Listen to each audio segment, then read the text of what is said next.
رب العالمین والصلاة والسلام علی سید الانبیاء والمرسلین اما بعد فاعوذ باللہ من الشیطان الرجیم بسم اللہ الرحمن الرحیم پڑھیے الصلاة والسلام علیکہ یا رسول اللہ الصلاة والسلام علیکہ یا حبیب اللہ الصلاة والسلام علیکہ یا نبی اللہ وعلى آلك وصحابك يا نور الله نویت سنت الاعتکاف۔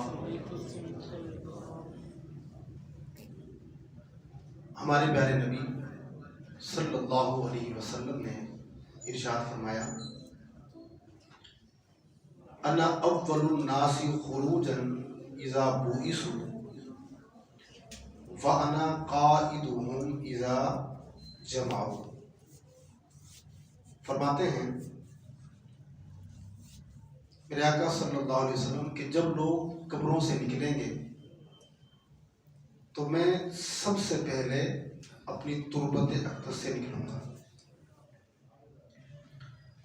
اور جب لوگ جمع ہوں گے تو میں ان کا قائد اور رہنما ہوں گا، اور جب لوگ خاموش ہو جائیں گے تو میں ان کا خطیب ہوں گا، بولنے والا ہوں گا قیامت کے دن۔ کسی کو جرت نہیں ہوگی اللہ کی بارگاہ میں بولنے کی، لیکن ہمارے پیارے نبی صلی اللہ علیہ وسلم اللہ کی بارگاہ میں سب کی طرف سے بولیں گے اور سب کی شفاعت کروائیں گے۔ فرمایا اور جب سب نا امید ہوں گے تو میں ان کو خوشخبری سناؤں گا، اور کرامت کا جھنڈا اس دن میرے ہاتھ میں ہوگا۔ حضور نے فرمایا کرامت کا جھنڈا قیامت کے دن میرے ہاتھ میں ہوگا، اور جنت کی چابیاں میرے ہاتھ میں ہوں گی، اور میری عزت دربار الہی میں پوری کائنات سے بڑھ کر ہوگی، اور میں فخر نہیں کرتا۔ حضور فرماتے ہیں کہ یہ میں اللہ نے جو مجھ پر نعمتیں کی ہیں ان نعمتوں کا اظہار کر رہا ہوں، میں فخر نہیں کرتا۔ اور فرمایا میرے گردا گرد 1000 خادم پھریں گے جیسا کہ موتی میں چھپے ہوئے ہوں، اور کوئی دعا نہیں مگر اس کے اور آسمان کے درمیان ایک پردہ عائد ہوتا ہے۔ جب بندہ دعا کرتا ہے تو دعا آسمان کی طرف اٹھتی ہے، آسمان تک پہنچ نہیں پاتی، پردہ عائد ہوتا ہے۔ فرمایا اس وقت تک پردہ عائد رہتا ہے جب تک کہ بندہ مجھ پر درود پاک نہ پڑھ لے، اور جب بندہ مجھ پر درود پاک پڑھتا ہے تو وہ پردہ پڑ جاتا ہے اور دعا آسمانوں کی طرف بلند ہو جاتی ہے۔ تو حضور صلی اللہ علیہ وسلم پر درود پاک پڑھنا یہ دعاؤں کی قبولیت کا ذریعہ ہے۔ جو بندہ یہ چاہتا ہو کہ میری دعا قبول ہو جائے، حضور صلی اللہ علیہ وسلم پر کثرت سے درود پاک پڑھے، انشاءاللہ اس کی دنیا آخرت دونوں سدھر جائیں گے۔ غموں نے جو تم کو گھیرا ہے تو درود پڑھو، جو حاضری کی تمنا ہے تو درود پڑھو۔ میرے آقا صلی اللہ علیہ وسلم پر درود پاک پڑھنا یہ دلوں کو تازگی بخشتا ہے۔ میرے آقا صلی اللہ علیہ وسلم پر درود پاک پڑھنا یہ انسان کو دنیا اور آخرت میں فلاح اور کامیابی دلاتا ہے۔ بڑے بڑے الجھے ہوئے کام، انسان کے جو کام الجھ جاتے ہیں بندہ اپنا ہاتھ اٹھا لیتا ہے کہ مجھ سے نہیں ہو سکتا، لیکن جب نبی کریم صلی اللہ علیہ وسلم پر درود پاک پڑھا جاتا ہے تو اللہ اس کے بڑے بڑے کاموں کو بنا دیتا ہے۔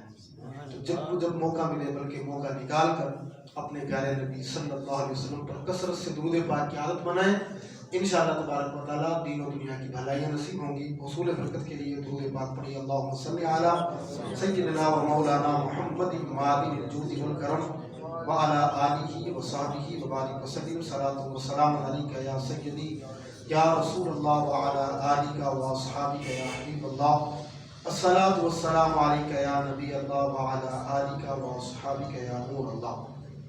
ایک مرتبہ میرے مصطفیٰ کریم صلی اللہ علیہ وسلم تشریف فرماتے ہیں، صحابہ کرام قطاروں کی مانند میرے مصطفیٰ کریم صلی اللہ علیہ وسلم کے ارد گرد حاضر تھے۔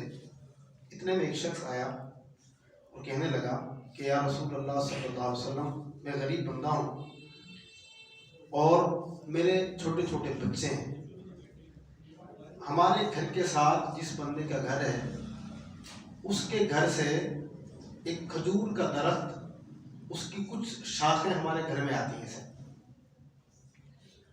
جب اس درخت میں پھل لگتا ہے تو میرے بچے جو پھل لگتے ہیں تو پھل کچھ ہمارے گھر میں گر جاتے ہیں، میرے بچے ان کو اٹھانے کے لیے دوڑتے ہیں، تو ہمارا پڑوسی وہاں سے آ کر اور میرے بچوں کے ہاتھوں سے کھجور چھین کر لے جاتا ہے۔ میرے چھوٹے چھوٹے بچے ہیں، اب ہمیں اس سے اذیت ہوتی ہے، تکلیف ہوتی ہے۔ میرے مصطفیٰ کریم صلی اللہ علیہ وسلم جو غمخوار امت ہیں، والی امت ہیں، اور ہر ایک کی ضرورت کو پورا کرتے ہیں اللہ کے حکم سے۔ میرے آقا صلی اللہ علیہ وسلم نے یہ سنا تو اس شخص کو بلایا جس کے گھر میں درخت تھا، اس سے کہا کہ کیا تم اس بات پر راضی ہو کہ اپنے درخت سے ان کے بچوں کو پھل کھانے دیا کرو، اور میں تمہیں یہ اس بات کی گارنٹی دیتا ہوں کہ اللہ تمہیں جنت میں کھجور کا درخت دے گا، اس بات پر راضی ہو؟ اس نے کہا کہ نہیں، میں اپنا درخت نہیں بیچ سکتا۔ میرے آقا صلی اللہ علیہ وسلم نے کہا اچھا تم اس کے بھی پیسے لے لو۔ اس نے کہا کہ نہیں، میں اپنا درخت نہیں بیچتا۔ حضور صلی اللہ علیہ وسلم کسی کی بارگاہ سے چلا گیا بندہ، کسی کو یہ معاملہ صدیق اکبر نے بتا دیا کہ حضور صلی اللہ علیہ وسلم اس درخت کو اس کے پڑوسی کے لیے لینا چاہتے ہیں۔ صدیق اکبر وہ عظیم ہستی ہیں کہ یہ فرماتے ہیں کہ میں مال اس لیے کماتا ہوں، میری خواہش ہے کہ مال کماؤں، اور کماتا میں اس لیے ہوں تاکہ اس کو مصطفیٰ کے قدموں پر قربان کر سکوں۔ ایسی ہستی چراغ لے کر ہونے کے نہیں ملے گی۔ جب ان کو کسی نے کہا کہ حضور صلی اللہ علیہ وسلم کی بارگاہ میں یہ معاملہ پیش آیا ہے اور حضور اس درخت کو خریدنا چاہتے ہیں، لیکن بندہ دے نہیں رہا، سیدنا صدیق اکبر رضی اللہ تعالیٰ عنہ جیسے یہ بات سنی فوراً اس پڑوسی کے گھر پر پہنچے، اس سے کہا کہ مجھے تمہارا درخت خریدنا ہے۔ اور وہ بندہ بھی جو تیز تھا، کہ مکے کے یہ بڑے تاجر ہیں سیدنا صدیق اکبر رضی اللہ تعالیٰ عنہ، اس کا کہ ٹھیک ہے خرید لو۔ کہا کتنے پیسے لوگے بتاؤ؟ کہا کہ وہ جو تمہارا کھجوروں کا باغ ہے نا پورا، وہ باغ میں ایک کھجور کے بدلے لوں گا، ایک درخت دوں گا اور تمہارا سارے کا سارا باغ تم سے لوں گا۔ آپ نے کوئی دوسری بات نہیں کرنا کہ ٹھیک ہے ڈن ہو گیا سودا، جاؤ وہ سارے کا سارا باغ جس میں جو نا سینکڑوں کھجوریں تھیں، وہ سارے کا سارا باغ آج سے تمہارا، یہ کھجور کا درخت مجھے دے دو۔ ٹھیک ہے سودا طے ہو گیا۔ صدیق اکبر رضی اللہ عنہ خوشی خوشی میرے مصطفیٰ کریم صلی اللہ علیہ وسلم کی بارگاہ پہنچتے ہیں اور عرض کرتے ہیں کہ یا رسول اللہ صلی اللہ علیہ وسلم، میں نے وہ درخت خرید لیا ہے اور جس کی آپ کو خواہش تھی۔ میرے مصطفیٰ کریم صلی اللہ علیہ وسلم کے دل کو خوشی ہوئی، میرے آقا نے صدیق اکبر کو دعائیں دی اور اس بندے کو بلا کر وہ درخت اس کے حوالے کر دی۔ یہ میرے صدیق اکبر رضی اللہ تعالیٰ۔ جب حضرت بلال حبشی رضی اللہ تعالیٰ عنہ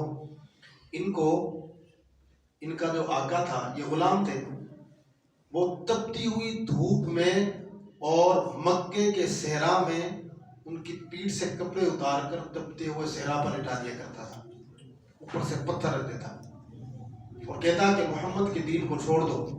صدیق اکبر یا حضرت بلال حبشی رضی اللہ عنہ احد احد کی صدائیں بلند کرتے تھے کہ میں رسول اللہ کے دین کو نہیں چھوڑ سکتا، اللہ ایک ہے، اللہ ایک ہے، اللہ ایک ہے۔ ایک مرتبہ وہاں سے صدیق اکبر گزر رہے تھے، پوچھا یہ کون شخص ہے؟ کہا کہ بلال حبشی ہے۔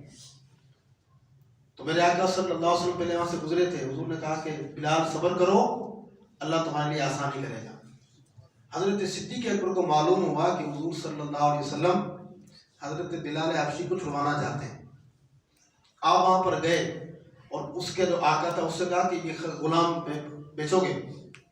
وہ بھی جو نا وہ تاجر ٹائپ کا تھا، اس نے کہا کہ ہاں بیچوں گا۔ کہا کہ بتاؤ کیا لوگے؟ کہا کہ تمہارا جو سب سے اچھا غلام ہے نا، اتنے غلام تم سے لوں گا۔ ہم نے کہا ٹھیک ہے. دوسری بات یہ کہا کہ ٹھیک ہے وہ غلام تمہارا، یہ تم مجھے دے دو. انہوں نے اپنا غلام دے کر خرید حضرت بلال حبشی کو لیا، حضور کی بارگاہ میں پہنچے کہ یا رسول اللہ خرید کر لے آئے. حضور نے آزاد فرما دیا کہ ٹھیک ہے آزاد ہے بھی. اب لوگوں نے کہا کہ آپ سب سے جو آپ کا قیمتی غلام تھا، جو قوی تھا، جسامت میں بڑا جو نا وہ مضبوط تھا، آپ کے کام آتا، دشمنوں کے خلاف آپ کے ساتھ لڑتا ہو، آپ کے ہر طرح سے کام آتا، آپ نے اپنا اچھا غلام دے دیا اور ایک دوسرے غلام کو خرید لیا. تو ایسا تو کوئی بھی نہیں کرتا. کہا کہ یہ میں نے دنیا کے لیے نہیں بلکہ میں نے اس کو اللہ کی رضا کے لیے خرید کر ادا کیا. وَمَا لِأَحَدٍ عِندَهُ مِن نِعْمَةٍ تُجْزَىٰ، کہ یہ کسی ایک کے لیے بھی جو ہے کوئی کسی کا حق نہیں ہے کہ جس کی یہ جزا چاہتے ہوں، نہیں، بلکہ سب کا سب اللہ کی رضا کے لیے ہوتا ہے. ایسے صدیق اکبر تھے. میرے آقا صلی اللہ علیہ وسلم فرماتے ہیں کہ میری امت پر سب سے بڑھ کر مہربان، ارحم امتی علی امتی ابو بکر.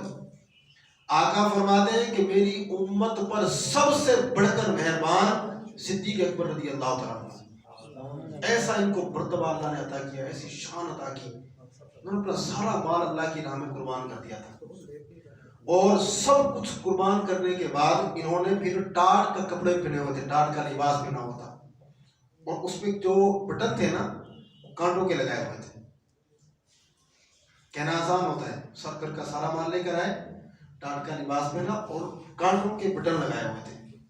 میرے مصطفیٰ کریم صلی اللہ علیہ وسلم ان کو دیکھ کر رونے لگے، آنکھوں میں آنسو آ گئے. اتنی دیر میں اللہ کی طرف سے صدیق اکبر کو سلام آیا، اور جبریل امین نے آ کر کہا کہ یا رسول اللہ صلی اللہ علیہ وسلم ان سے پوچھئے کہ کیا صدیق اس حالت میں اپنے رب سے خوش ہے. تو جب صدیق اکبر نے حضور صلی اللہ علیہ وسلم کی زبانی یہ بات سنی تو وہ رونے لگے اور عرض کی کہ یا رسول اللہ میں اپنے رب سے نہیں خوش ہوں گا، میرے رب نے سب کچھ دیا ہے اور رب کا مجھے جو نا پیغام آتا ہے تو اپنے رب سے میں خوش ہوں، میں اپنے رب سے خوش ہوں، میں اپنے رب سے خوش ہوں. تو رب کی جو رضا ہے، جس حالت میں ہو، وفاداری یہی ہے نا کہ بندہ جس حالت میں اس میں خوش رہے. دنیا میں ایسے ایسے وفادار گزرے کہ ان کی وفاؤں پر دیکھ کر بندہ حیران ہوتا ہے. محمود اور ایاز کا مشہور واقعہ، محمود بادشاہ تھا، ایاز اس کا غلام تھا. تو ایک مرتبہ ایسا ہوا کہ لوگ وہاں پر بیٹھے ہوئے تھے اور ایاز کی محمود کی طرف سے کچھ ککڑیاں پیش کی گئی نا، لوگوں کو دکھاؤ. تو محمود جو ہے اس نے ایک ککڑی اٹھائی، دیکھا بڑی کڑوی تھی، اور سب لوگوں نے اٹھائی تو منہ چھوڑ ہاتھ چھوڑ دیا اپنا، کسی نے نہیں کھائی.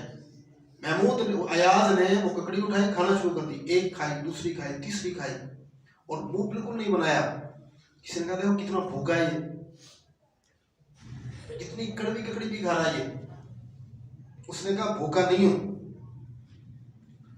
میں اصل میں ناشکرا نہیں ہوں. کیا یہ کیا بات ہوئی؟ کہ بات یہ ہے کہ جن ہاتھوں سے مجھے پوری زندگی اچھی اچھی غذائیں ملتی رہی ہیں، بڑے میٹھے میٹھے مجھے کھانے ملتے رہے، اگر آج اس کی طرف سے کڑوی ککڑی آ گئی تو میرے عشق نے گوارا نہیں کیا کہ میں اس کی طرف سے، جس کی طرف سے روزانہ اچھے اچھے کھانا ملتے ہیں، اگر آج اس کی طرف سے کڑوی ککڑی آ گئی تو اس کو چھوڑ دوں. میرا عشق گوارا نہیں کرتا، میں وفادار ہوں. دنیا میں جو وفاداروں کے ایسے ایسے واقعات ہوتے ہیں تو میرے مصطفیٰ کریم صلی اللہ علیہ وسلم کے جانثار صحابہ قربان، اپنی جانیں قربان کر دیا کرتے تھے. ایسا دنیا میں مثال پیش کی، کائنات میں آپ چراغ لے کر نکلیں گے ملیں گے نہیں آپ کو ایسے صحابہ. ان کی جو نا وہ ایسی اللہ نے گواہی دی، اور میرے آقا صلی اللہ علیہ وسلم کے صحابہ ایسے جان نثار کرنے والے تھے. میرے امام اہل سنت فرماتے ہیں حسن یوسف پہ کٹی مصر میں انگشت زنا، سر کٹاتے ہیں تیرے نام پر مردان عرب. یوسف علیہ السلام کا حسن اللہ نے ایسا حسن دیا تھا کہ عورتیں ان کو دیکھ کر اپنے ہاتھوں کو کاٹ لیا کرتی تھی، ان کو خبر نہیں ہوتی تھی. لیکن میرے مصطفیٰ کریم صلی اللہ علیہ وسلم کا ایسا حسن عطا ہوا تھا کہ مردان عرب وہ اپنی گردنیں کٹانا میرے نبی پر جو ہے وہ گردن کٹا دینا باعث فخر سمجھتے تھے۔ انسان تو انسان، میرے مصطفیٰ کریم صلی اللہ علیہ وسلم جب حج پر گئے تو آپ نے 100 اونٹ ذبح کیے، 100 اونٹ آپ لے کر آئے، اور آپ نے 63 اونٹ یا اس سے کچھ کم زیادہ اونٹ آپ نے اپنے ہاتھوں سے نہار فرمائے۔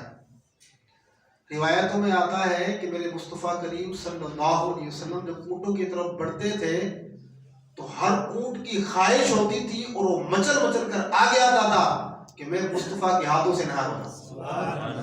اونٹوں کے اندر ایسی ہوتی کہ میں مصطفیٰ کے ہاتھوں سے ذبح ہونا۔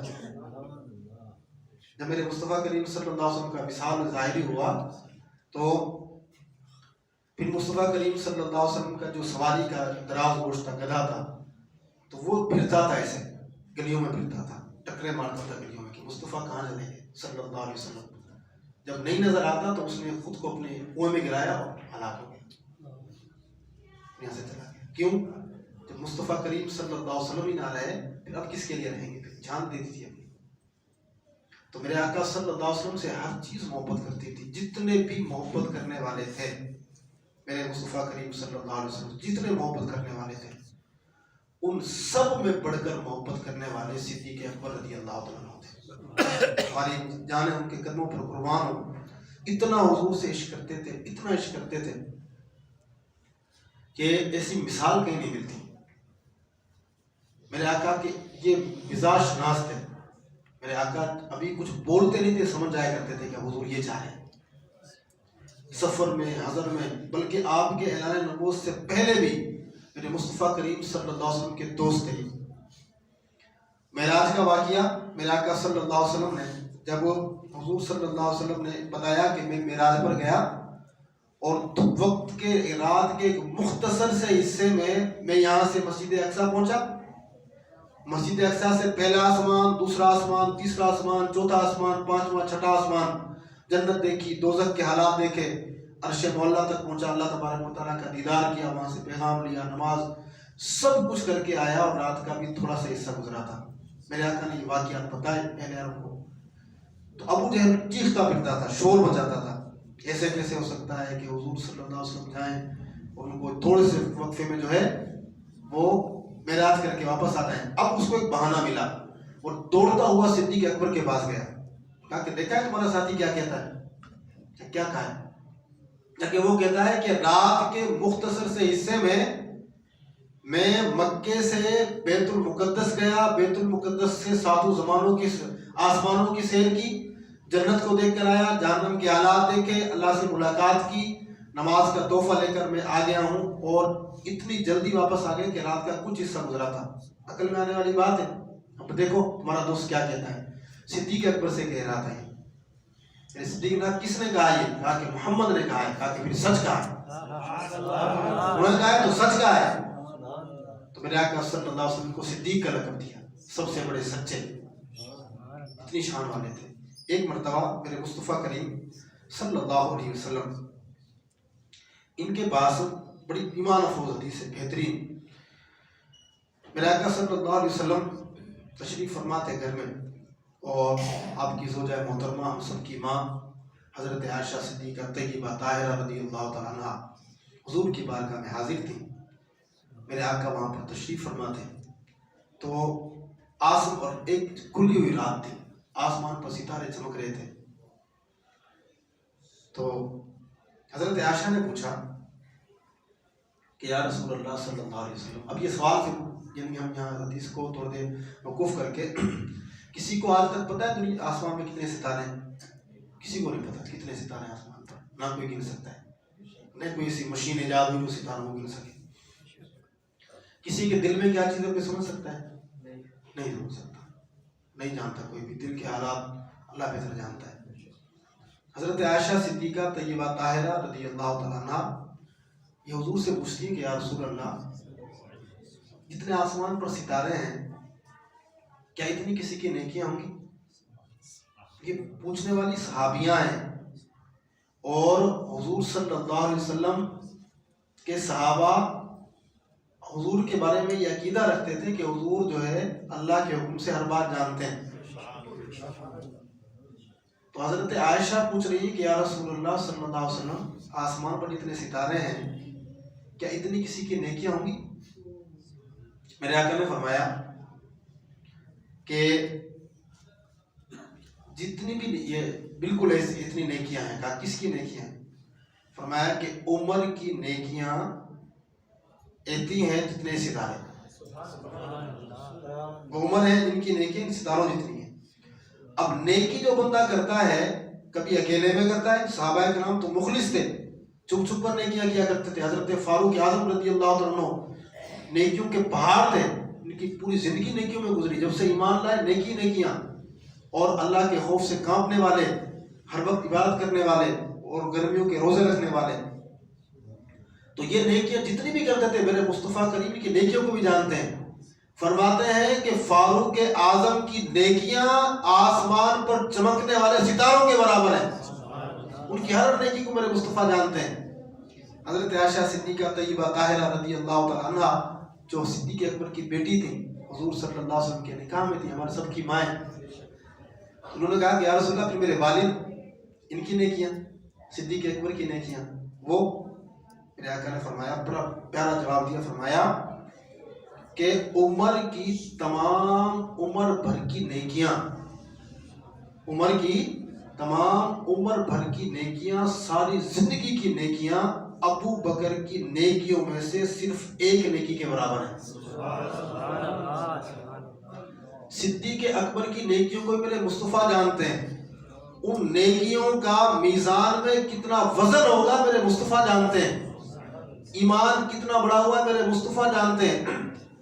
اور حضور صلی اللہ علیہ وسلم ہر ایک کے اخلاص کو جانتے ہیں. ہر ایک کو جو نیکی ملتی ہے اس کے اخلاص کے مطابق ملتی ہے. تو مصطفیٰ کریم صدیق اکبر کے ایمان کو جانتے ہیں, ان کی نیکیوں کو جانتے ہیں. فاروق اعظم کی نیکیوں کو بھی جانتے ہیں. اور فرق بھی بتا رہے ہیں کہ صدیق اکبر کی ایک نیکی اور فاروق اعظم کی عمر بھر کی نیکیاں یہ برابر ہوتی ہیں. کیسی شان ہوگی صدیق اکبر کی, اندازہ ان کی نیکیوں کا نہیں ہو سکتا. اور وہ جو رات حضرت فاروق اعظم کہا کرتے تھے حضرت صدیق اکبر سے کہ صدیق اکبر تم سب کی سب نیکیاں مجھ سے میری زندگی کے لے لو, اور جو رات تم نے رسول اللہ کے ساتھ گزاری تھی نا غار ثور میں, اس رات کی نیکیاں مجھے دے دو. خواہش کیا کرتے تھے اس رات کی نیکیاں مجھے دے دو. میرے مصطفیٰ کریم صلی اللہ علیہ وسلم نے ان کو جو دیا ہوگا, پھر جب یہ آقا کے ساتھ رہے تھے, کوئی نہیں تھا, دونوں تھے بس. صدیق اکبر کو اپنی جان کی نہیں پرواہ تھی, یہ حضور صلی اللہ علیہ وسلم کے لیے فکر مند تھے. غار میں گئے, میرے غار کو صاف کیا, سب جگہ کو صاف کرنے کے بعد جتنے سوراخ تھے اپنے کپڑے پھاڑ پھاڑ کر سوراخوں میں بھر دیا. پھر ایک سوراخ بچا, اس میں اپنا انگوٹھا پھنسا دیا ایسے. اب جب بالکل غار صاف ہو, میرے آقا دیکھ رہے تھے ان کی اس انداز کو, دیکھ رہے تھے کہ صدیق جو ہے میری کتنی خدمت کر رہے ہیں. میرے آقا سے اب عرض کرتے ہیں کہ یا رسول اللہ اب تشریف لائیے. میرے آقا آتے ہیں. حضور صلی اللہ علیہ وسلم کو کس کا ڈر تھا؟ میرے آقا صلی اللہ علیہ وسلم اس حالت میں کہ قریش مکہ کے جو کفار تھے وہ پیچھا کرتے ہوئے پہنچنے والے تھے, اوپر چڑھ رہے تھے. میرے مصطفیٰ کریم صلی اللہ علیہ وسلم اس حالت میں صدیق اکبر کے رانوں پر اپنا سر رکھ کر آرام فرمایا. کتنا میرے آقا نے نوازا ہوگا.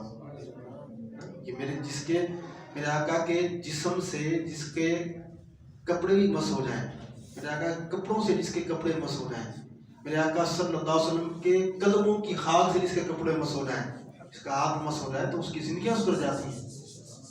ان کی جو نا وہ میرے آقا صلی اللہ علیہ وسلم جس سے جو نا وہ ہاتھ ملا لیں, برسوں تک اس کے جسموں سے خوشبو آئے.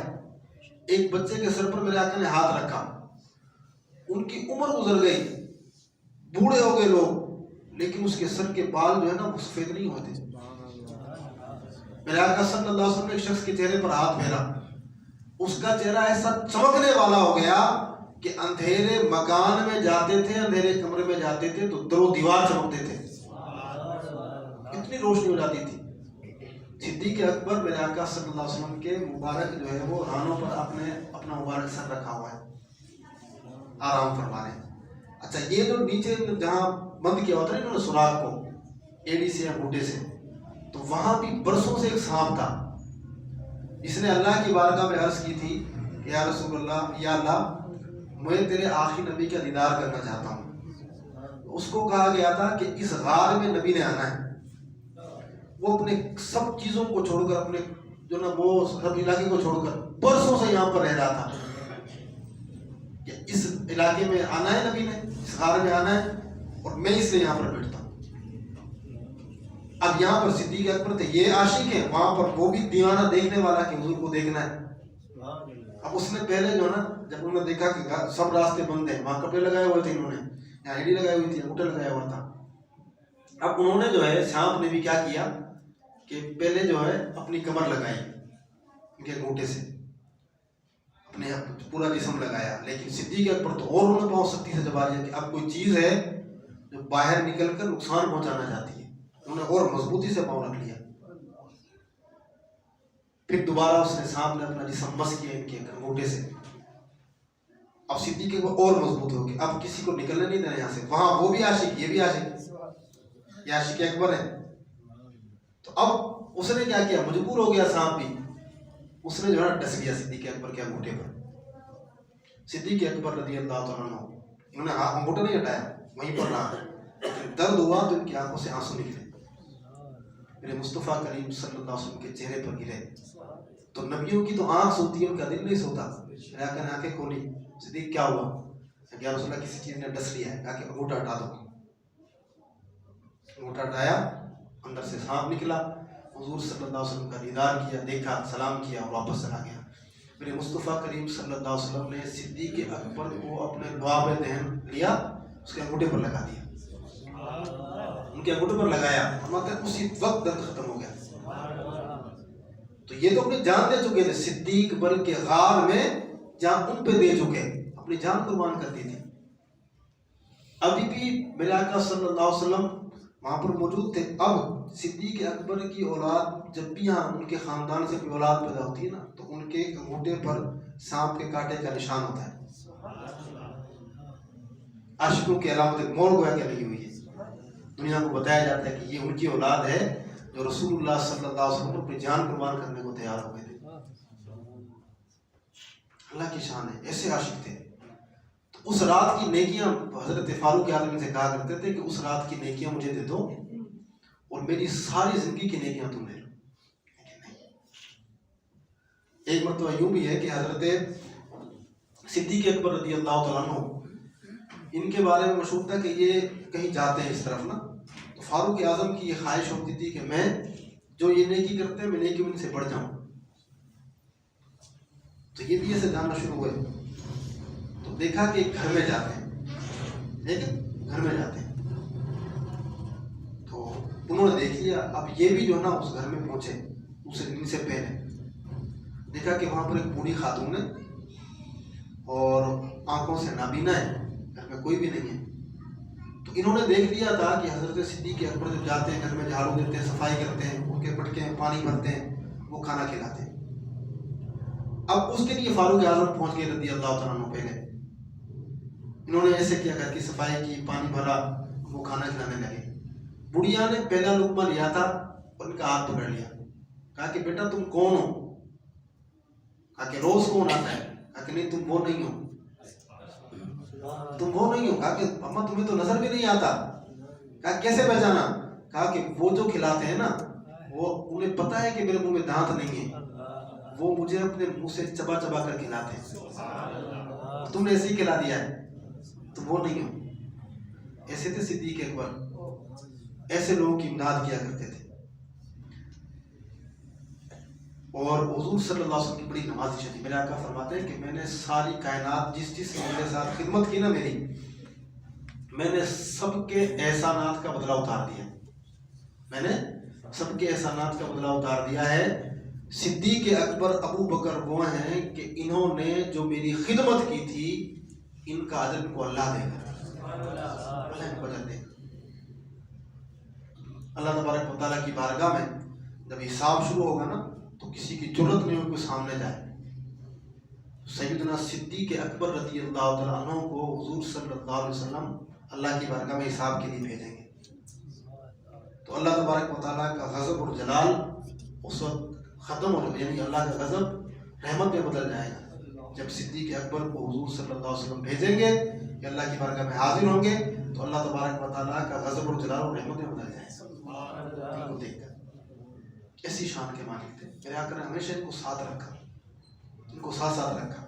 میرے مصطفیٰ کریم صلی اللہ علیہ وسلم ان کے بارے میں فرمایا کرتے تھے، حضرت عبداللہ بن مسعود سے روایت ہے کہ جنگ احد میں، جہاد تھا، جنگ احد میں حضرت ابو بکر صدیق نے اپنے بیٹے عبد الرحمن کو، جو اس وقت مسلمان نہیں تھے اور کفار کی طرف سے لڑ رہے تھے، مقابلے کے لیے لڑکارا کہ آؤ اپنے بیٹے سگے، اور یہ رسول اللہ صلی اللہ علیہ وسلم کے ساتھ ہے، اپنے سگے بیٹے کو، اپنے خون کو للکارنے کہ آؤ میرے حضور کے مقابلے میں تم آتے ہو، لڑو مجھ سے آؤ. تو رسول کریم صلی اللہ علیہ وسلم نے آپ کو بیٹھنے کا حکم فرمایا کہ اس لیے کہ تم بیٹھ جاؤ. تو آپ صلی اللہ علیہ وسلم نے، آپ رضی اللہ عنہ نے سرکار سے کی بارگاہ میں عرض کی کہ یا رسول اللہ مجھے اجازت دیں میں ان کے اول دستے میں گھس جاؤں اور سب سے لڑوں. تو نبی کریم صلی اللہ علیہ وسلم نے فرمایا کہ اے ابو بکر، ابھی تو ہمیں تمہاری ذات سے بہت سے فائدے اٹھانے ہیں، اور تمہیں معلوم نہیں کہ میرے نزدیک تمہاری حیثیت ایسی ہے جیسا کہ انسان کے کان اور آنکھ ہوتے ہیں.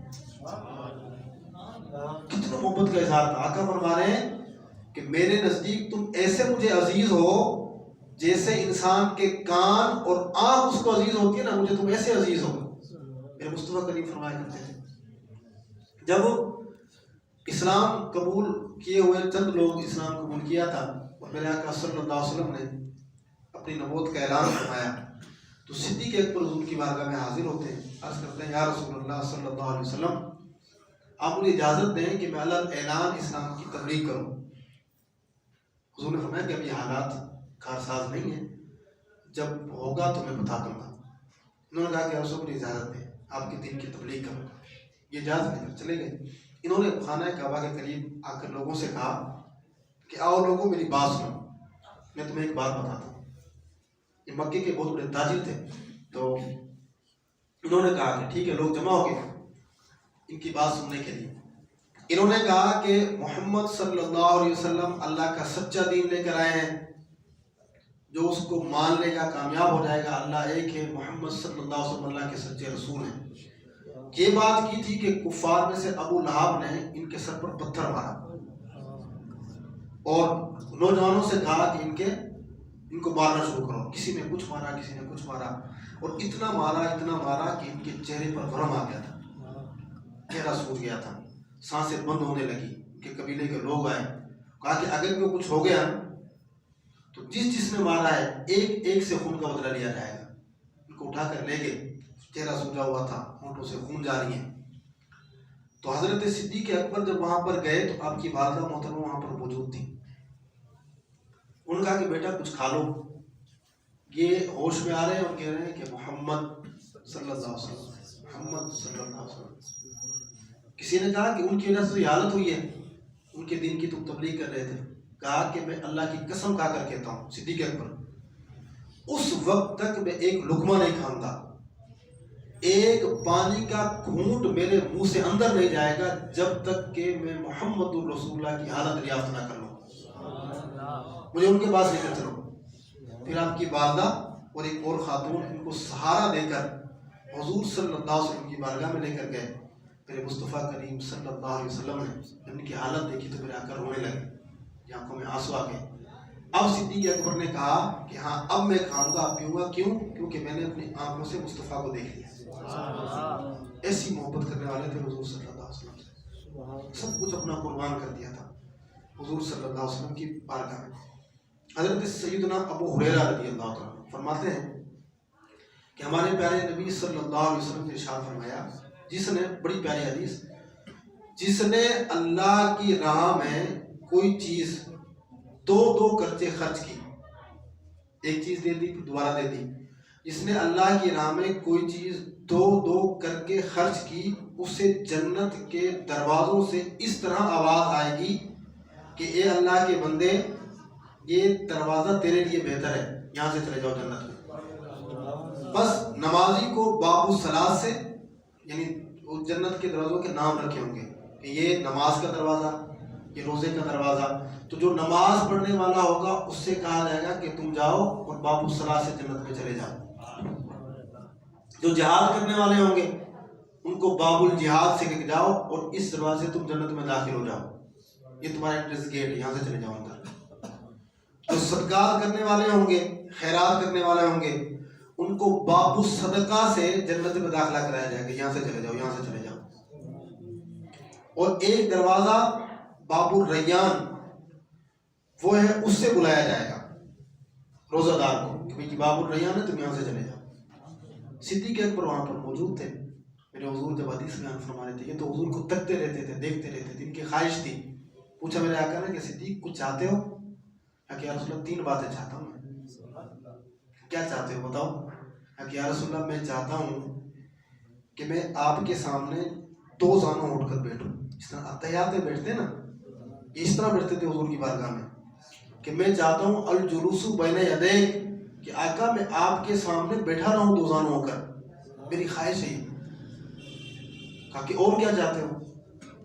کیا کہ رسول اللہ میری یہ خواہش ہے کہ النظر الیک، کہ میں اپنی آنکھوں سے آپ کا چہرہ دیکھتا رہوں آپ کو۔ اور کیا خواہش ہے؟ کہا کہ میری خواہش ہے مال کماتا رہوں، جمع کرتا رہوں اور آپ پر خرچ کرتا رہوں۔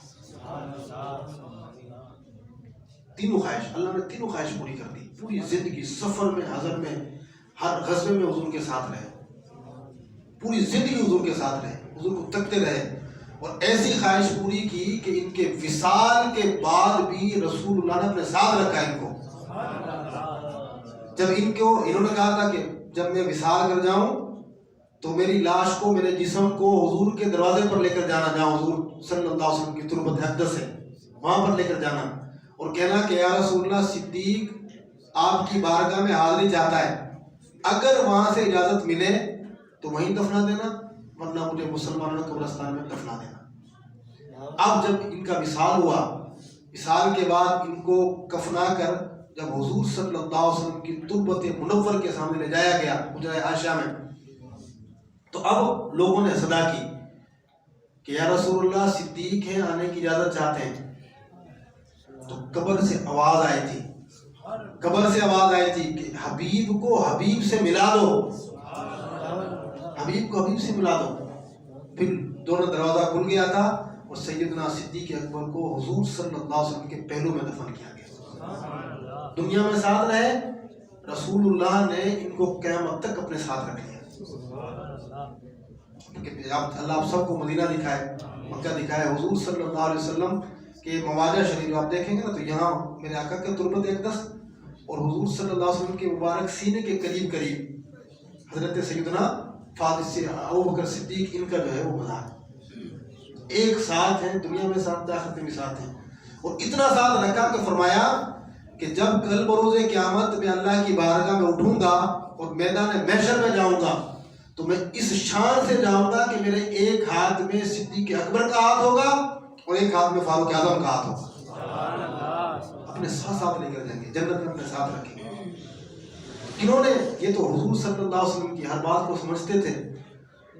میرے آقا کی بارگاہ میں عرض کی، انداز کتنا پیارا تھا، کہا کہ یا رسول اللہ میرے ماں باپ آپ پر قربان ہیں۔ بولنے کا انداز کیسا تھا کہ یا رسول اللہ میرے ماں باپ، یعنی اپنے ماں باپ کو کسی پر قربان کرنے کا کہنا کہ میرے ماں باپ آپ پر قربان ہوں، بندہ ہر بندے سے تھوڑی کہتا ہے، اسی سے کہتا ہے کہ جس کی جو نا وہ جان اس کو اپنے ہر جان والے سے عزیز ہو۔ تو صدیق اکبر وہ ہیں کہ ان کو اپنی جان، اپنے بال بچوں کی جان، اپنے ماں باپ کی جان سب سے بڑھ کر عزیز رسول اللہ کی جان تھی۔ کیا کہتے ہیں یا رسول اللہ صلی اللہ علیہ وسلم میرے ماں باپ آپ پر قربان ہیں۔ کتنا پیارا انداز تھا، فدا کا امی وابی یا رسول اللہ، میرے ماں باپ آپ پر قربان ہیں۔ ادب سکھا رہے ہیں کہ لوگوں یہ وہ بارگاہ ہے جہاں پر فرشتے ادب سے آتے ہیں، یہ وہ بارگاہ ہے کہ صحابہ کرام حضور صلی اللہ علیہ وسلم کے جب گھر میں جاتے تھے نا، دروازہ کھٹکانا ہوتا تو انگلی کے ناخنوں سے دروازہ کھٹکایا کرتے تھے، ایسے ہی ایسا ادب کرتے تھے صحابہ کرام۔ باہر نہیں نکلتے تھے، جب حضور صلی اللہ علیہ وسلم کے دروازے کے باہر بیٹھ جاتے تھے کہ جب حضور آئیں گے اس وقت ہم سوال کریں گے۔ خاموش بیٹھے رہتے تھے, آواز نہیں بلند کرتے تھے, حضور کے ایک فرمان پر اپنی جانیں قربان کرتے تھے. حضرت حنظلہ رضی اللہ تعالیٰ عنہ, ان کا نہیں سنا, نئی شادی ہوئی تھی, جوان تھے, اور شادی کی پہلی رات تھی, اعلان ہوا کہ جہاد پر چلنا ہے, حضور بلا رہے ہیں. تو یہ پہلی رات تھی, یہ وہاں پر چلے گئے, فوراً سب کو چھوڑ کر چلے گئے, ابھی غسل بھی نہیں کیا تھا, وہاں پر چلے گئے, جا کر شہید ہو گئے. میرے آقا صلی اللہ علیہ وسلم ان کو دیکھ رہے تھے, اور فرمایا, اور دیکھا تو ان کے بالوں سے پانی ٹپک رہا تھا. تو پوچھا کہ ان کے گھر پہ جا کر معلومات کریں کہ کیا وجہ ہے. کہا کہ نئی شادی ہوئی تھی اور پہلی رات تھی, وہاں سے بغیر غسل کے آ گئے تھے. حضور کا حکم سن کر فرمایا کہ جبھی تو ہے کہ اللہ نے فرشتوں کو آسمان سے بھیجا کہ اس کو غسل دیں, اور فرشتوں نے کو غسل دیا تھا, اس لیے تو غسیل الملائکہ کہا جاتا ہے, فرشتے نے آ کر غسل دیا تھا. تو صحابہ تو ایسے اپنی جانیں قربان کیا کرتے تھے. یہ کیا کہہ رہے ہیں کہ فدا کا امی و ابی یا رسول اللہ, اے رسول اللہ, اے اللہ کے رسول, میرے ماں باپ آپ پر قربان ہوں. آپ نے فرمایا کہ ایک دروازہ نمازیوں کے لیے ہوگا, ایک دروازہ روزے والوں کے لیے ہوگا, ایک دروازہ صدقہ والوں کے لیے ہوگا, ایک دروازہ فلاں کے لیے ہوگا. یا رسول اللہ صلی اللہ علیہ وسلم, کوئی ایسا بھی ہے کہ ان تمام دروازوں سے اس کو پکارا جائے؟ کیوں؟ کیونکہ جنت میں داخلہ تو ہونا ہی ہے, ایک دروازے سے چلے جائیں گے تو مقصد پورا ہو جائے گا, سب دروازوں سے کسی کو پکارا جائے گا. تو میرے آقا صلی اللہ علیہ وسلم نے فرمایا کہ ابو بکر وہ لوگ جن کو سب دروازوں سے پکارا جائے گا, دروازے خود کہیں گے کہ آؤ مجھ سے داخل ہو جاؤ, مجھ میں داخل ہو جاؤ, تم ان لوگوں میں سے ہو, تم ان لوگوں میں سے ہو. میرے آقا نے فرمایا کہ کچھ خصلتیں ایسی ہیں کہ اگر بندے میں ہوں تو بندہ ایک خصلت کی بنا پر بھی جنت میں داخل ہو جاتا ہے. میرے آقا نے حضرت صدیق اکبر نے عرض کی کہ یا رسول اللہ صلی اللہ علیہ وسلم, میرے اندر میں کوئی خصلت پائی جاتی ہے؟ 360 خصلتیں بتائی تھی. کہ صدیق تمہارے اندر ساری کی ساری پائی جاتی ہیں, تمہارے اندر سب کی سب خصلتیں پائی جاتی ہیں. تو ایک خصلت, ایک عادت ایسی کہ اس کو بندہ اپنا لے تو جنت میں چلا جائے, یہ وہ تھے کہ ان کے اندر ساری کی ساری عادتیں پائی جاتی تھی. حضور فرماتے ہیں کہ امت میں سب سے بڑھ کر یہ مہربان ہے امت پر. میرے مصطفیٰ کریم صلی اللہ علیہ وسلم نے ارشاد فرمایا کہ فرشتے ابو بکر کو قیامت کے دن لائیں گے اور انبیاء اور صدیقین کے ساتھ جنت میں جگہ دیں گے. جہاں انبیاء ہوں گے نا, جہاں صدیقین ہوں گے, ان کے ساتھ سیدنا صدیق اکبر کو جنت میں داخلہ دیا جائے گا. میرے مصطفیٰ کریم صلی اللہ علیہ وسلم نے ارشاد فرمایا بے شک جنت میں کچھ پرندے ہیں جو بختی اونٹوں کی طرح بڑے بڑے ہیں, جیسے اونٹ بڑے ہوتے ہیں نا ایسے پرندے ہیں وہ, اور بڑے تر و تازہ اور موٹے پرندے ہیں, اور جنتی درختوں سے وہ چرتے ہیں, ان کا پھل کھاتے ہیں, ان کے پتے کھاتے ہیں. سیدنا صدیق اکبر نے عرض کی کہ یا رسول اللہ صلی اللہ علیہ وسلم, وہ تو بڑے تر و تازہ پرندے ہیں, جنتی پھلوں کو کھاتے ہیں, بختی اونٹوں کی طرح ہیں. سرکار نے فرمایا کہ ہاں, ان کو کھانے والا بھی ان کی طرح ہی ہوگا, اور مجھے یقین ہے کہ تم ان پرندوں کو کھانے والے ہوگے. دنیا میں ان کو جنت کی بشارت دے دی تھی. اشرا و بشرا کے سردار ہیں حضرت سیدنا عبداللہ بن عمر فرماتے ہیں کہ بارگاہ رسالت میں طوبہ کا ذکر ہوا. آپ نے ارشاد فرمایا کہ اے ابو بکر, جانتے ہو کہ طوبہ کیا ہے؟ آپ نے عرض کی اچھا ان کا ادب دیکھے صحابہ کرام کا, ان کو بات معلوم بھی ہوتی تھی نا, بولتے نہیں تھے, یوں کہا کرتے کہ اللہ اور اس کا رسول بہتر جانتا ہے. ان کا بڑا پیارا انداز تھا, عقلیں دنگ رہ جاتی ہیں. یہ کیا کہتے تھے؟ حضور نے پوچھا صدیق جانتے ہو, حالانکہ عرب تھے یہ, جانتے ہو طوبہ کیا ہے؟ کہا کہ یا رسول اللہ اور اس کا رسول بہتر جانتا ہے کہ طوبہ کیا ہے. آپ نے فرمایا کہ یہ جنتی درخت ہے جس کی لمبائی اور چوڑائی اللہ ہی جانتا ہے, البتہ اس کی ایک ٹہنی کے سائے میں ایک گھڑ سوار 70 سال تک بھاگتا رہے, اور اس کے پتے ریشمی اونوں کے بنے ہوں گے، 70 سال تک بھاگتا رہے گا، اس وقت اس کی ٹہنی کی مقدار ختم ہوگی۔ کتنی بڑی اس کی ایک ٹہنی ہے، درخت کتنا بڑا ہے یہ اللہ بہتر جانتا ہے۔ 70 سال تک گھوڑا چلے تو اس کی ایک ٹہنی کی مقدار کو پہنچے، اتنی بڑی ٹہنی ہوگی اس کی، اور اس کے پتے ریشم کے بنے ہوئے، ریشمی اونوں کے۔ ان درختوں پر پختی اونٹوں جتنے بڑے بڑے اور موٹے تازے پرندے بیٹھے ہیں۔ سیدنا صدیق اکبر نے عرض کی کہ یا رسول اللہ صلی اللہ علیہ وسلم، کیا وہاں اتنے بڑے پرندے ہوں گے؟ آپ نے فرمایا بالکل ہوں گے، اور انہیں جو کھائے گا وہ بھی ان کی طرح تر و تازہ ہوگا، اور اے ابو بکر اللہ نے چاہا تو تم بھی انہی میں سے۔ دنیا میں کو خبر دے دی میرے مصطفیٰ کریم صلی اللہ علیہ وسلم نے۔ معراج کی رات، میرے آقا فرماتے ہیں کہ معراج کی رات جب میں جنت میں داخل ہوا تو میں نے وہاں پر ایک بلند اور بالا محل دیکھا، اس پر ریشم کے پردے لگے ہوئے تھے۔ میں نے کہا کہ جبریل یہ کس کے لیے ہے؟ انہوں نے کہا کہ یا رسول اللہ صلی اللہ علیہ وسلم، یہ آپ کے غلام اور عاشق صادق صدیق اکبر رضی اللہ عنہ کا محل ہے، یہ جو آپ کو دکھایا گیا۔ حضرت سیدنا عبداللہ بن عباس فرماتے ہیں جنت میں ایک ایسا شخص داخل ہوگا کہ تمام جنت والے اسے پکار پکار کر مرحبا مرحبا کہیں گے کہ خوش آمدید، خوش آمدید، یہاں تشریف لائیے، یہاں تشریف لائیے۔ جب وہ داخل ہوں گے تو ہر بندہ ان کو پکارے گا، اہل جنت میں سے سب کہیں گے کہ آئیں ہمارے پاس آئیں، خوش آمدید خوش آمدید۔ گویا کہ ہر جنتی ان کا استقبال کرے گا، ان کو مرحبا کہے گا۔ حضرت صدیق اکبر نے بڑے تعجب سے پوچھا کہ یا رسول اللہ صلی اللہ علیہ وسلم، میرے ماں باپ آپ پر قربان ہوں، کیا ہم بھی اس شخص کو دیکھ سکیں گے جو داخل ہوگا؟ ہم اسے دیکھیں گے؟ میرے آقا نے فرمایا ابو بکر، تم ہی تو